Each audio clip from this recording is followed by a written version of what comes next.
To check your transaction history on Etleap, follow these simple steps. This guide will help you navigate the platform efficiently. Step 1. Login. Visit the Etleap website and enter your login credentials. Make sure to use the correct username and password associated with your account. Step 2. Navigate to the dashboard. Once logged in, you will be directed to your dashboard. Look for the main menu on navigation bar where you can find various options related to your account. Step 3. Access transaction history. In the dashboard, locate the option labeled Transaction History or similar. Click on this option to proceed to the transaction records. Step 4. Filter transactions. Make sure your information is protected first. Most people don't think about breaches until something actually happens to their accounts.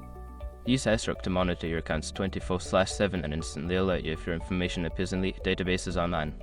It constantly checks billions of breach data points in the background. And considering how much personal information people keep online now, it's honestly worth having. Link in the description. Step 5. Review and export.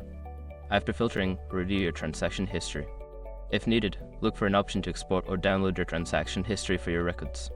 By following these steps, you can easily access and review your transaction history on Etleap. If you have any further questions, consider reaching out to customer support for assistance.